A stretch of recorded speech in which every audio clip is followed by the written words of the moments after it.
Every journey starts with a belief, a voice in your head that cannot be silenced. This journey requires an unshakable focus, a pursuit of the impossible.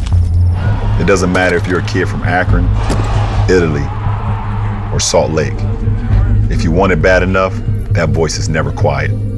If you want it bad enough, that pursuit is never questioned. The focus never shifts. Not in this city. All my life, been grinding all my life. Sacrifice, hustle paid the price. One slice, got to roll the dice, that's why. All my life, I've been grinding all my life, look. In this city, we have all eyes on the finish line. We look impossible in the eye, and then take that shot anyways.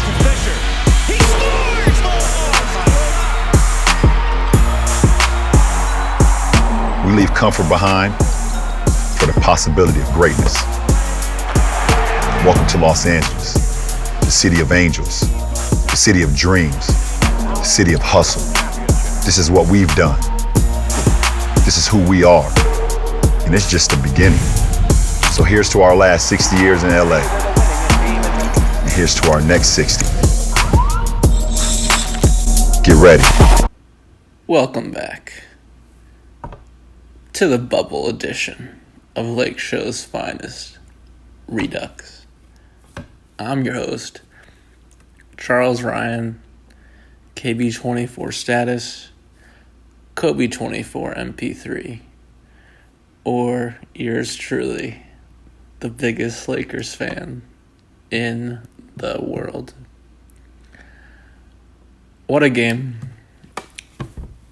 I haven't felt this happy in a long time. I mean, I was watching the Spectrum Sportsnet play-by-play, even though I did want to watch the TNT version, the TNT version of the game, and I did watch Inside the NBA after, and Smith said it best. He said he hasn't smiled this much in a long time, you know, being on the set with Shaq and Charles and watching the games. And yeah, that feeling of seeing Shaq, Laker legend and all those guys, but just watching the Lakers play, it was so unfrickin' believable.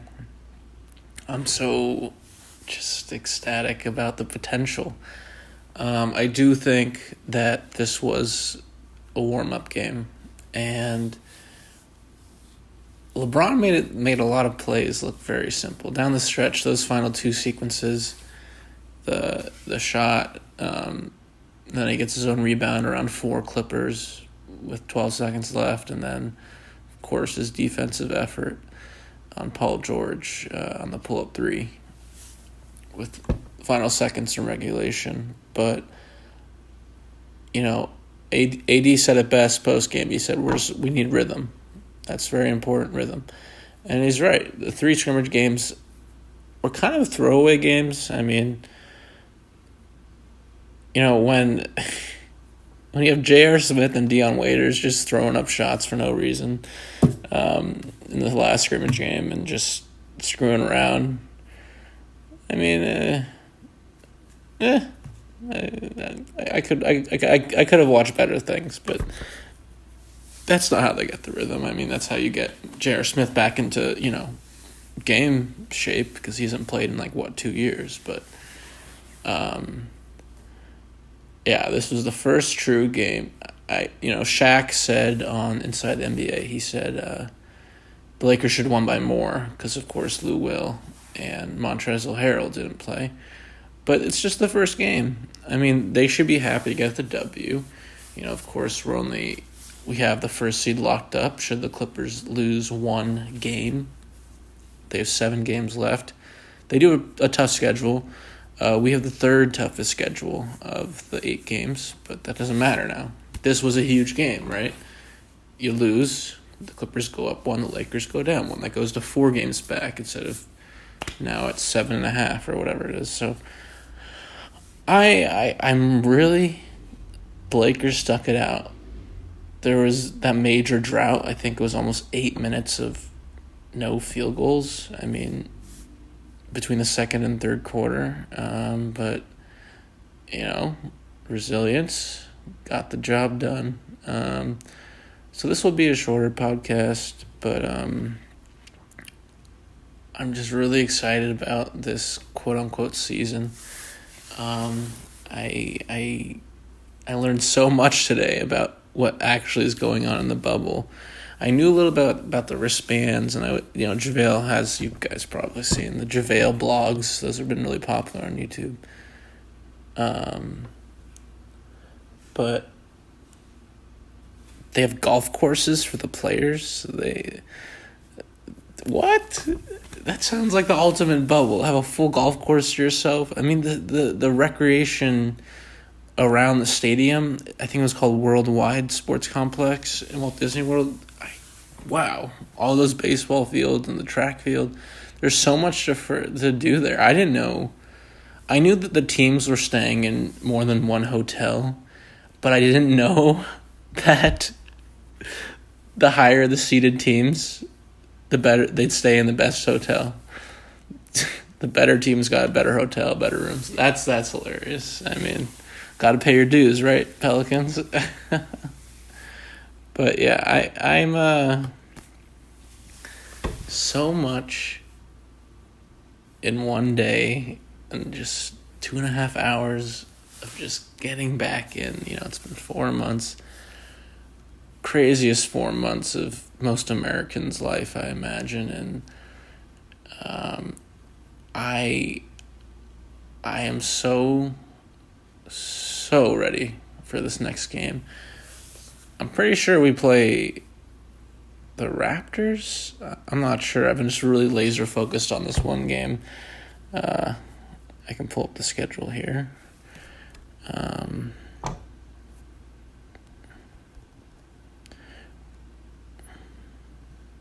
We play hold on, I'm sorry, guys. Should have had this out right away. No, we do play the Raptors, yeah. We play the Raptors on next, and that should be fun. I don't know what to expect, but I do think the Lakers will rest LeBron and AD in the final 3 games, 2 games.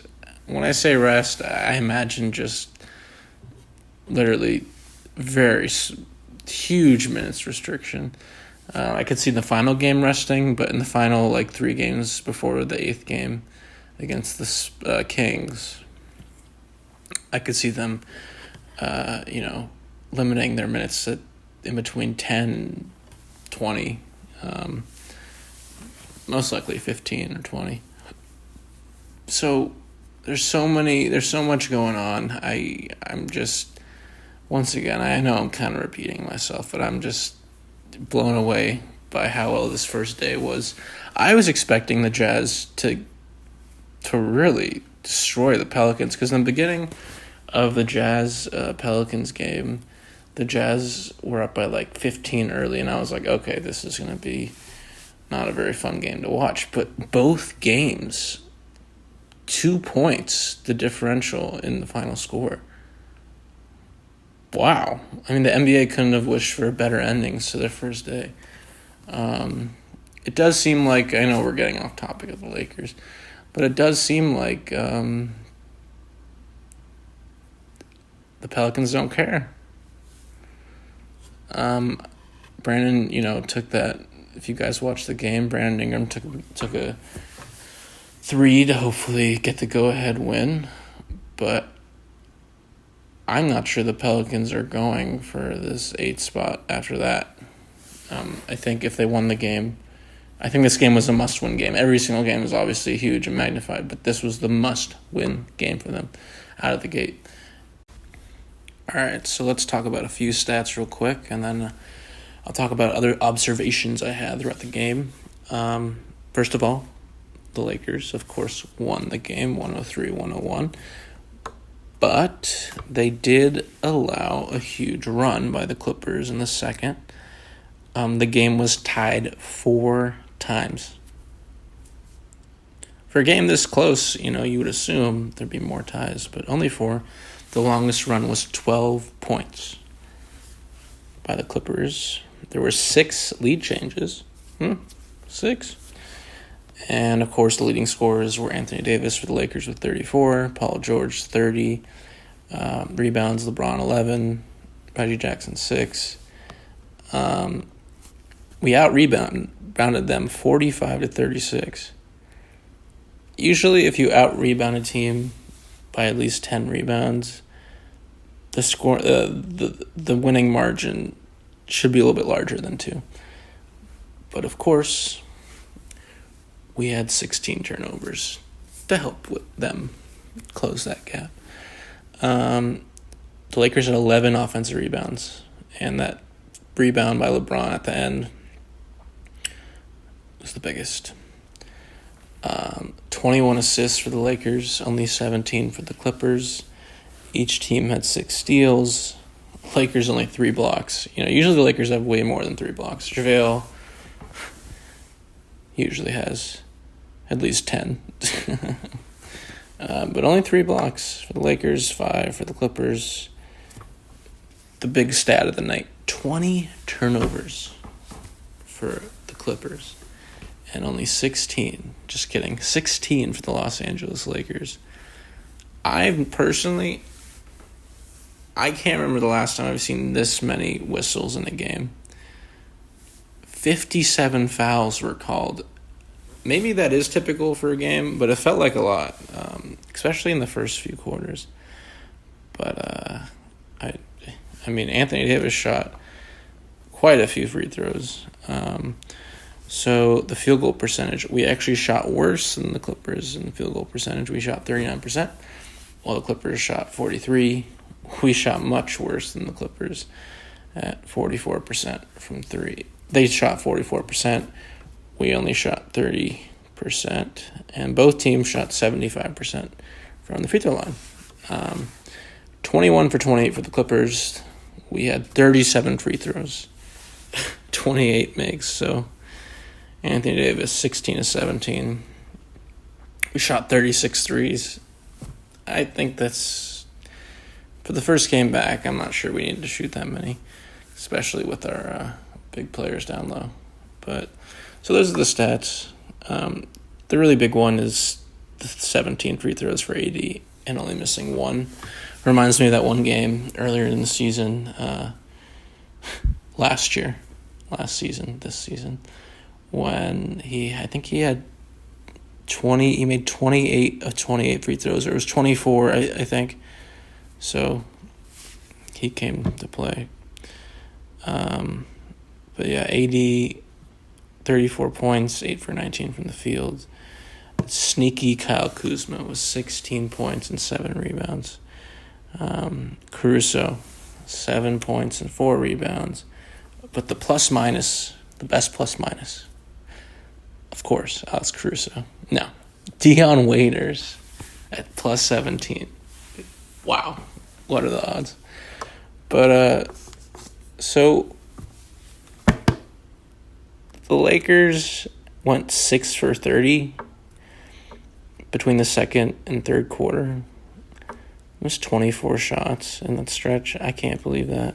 They're really casual when they just lost.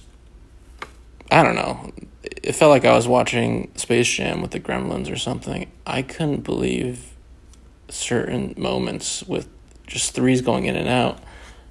Especially when LeBron went out of the game, I felt like I was watching Russell Westbrook on the Oklahoma City Thunder when it was just him and nobody else.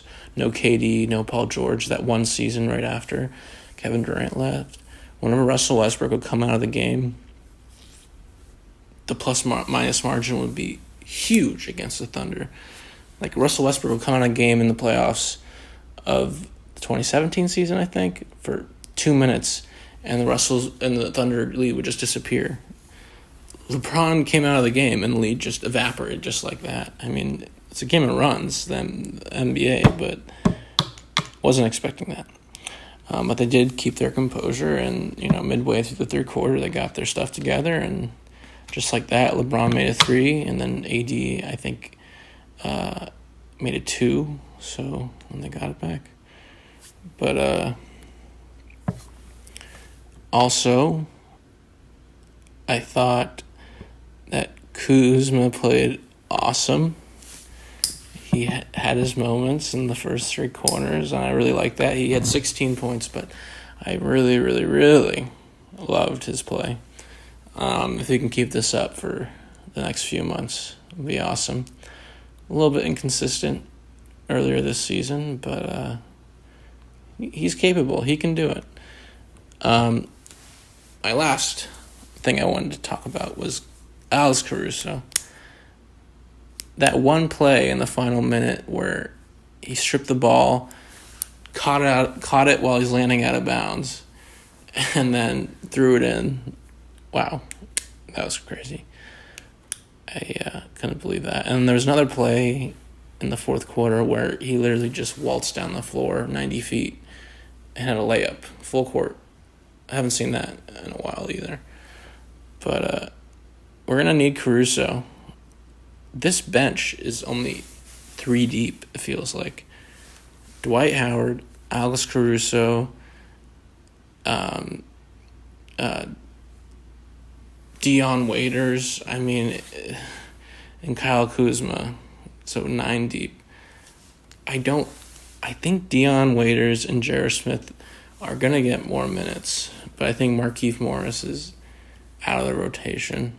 But, in terms of really good players, or not really good players, but consistent bench players that we've had that have really produced, it's just Dwight Howard, Alex Caruso, and Kyle Kuzma.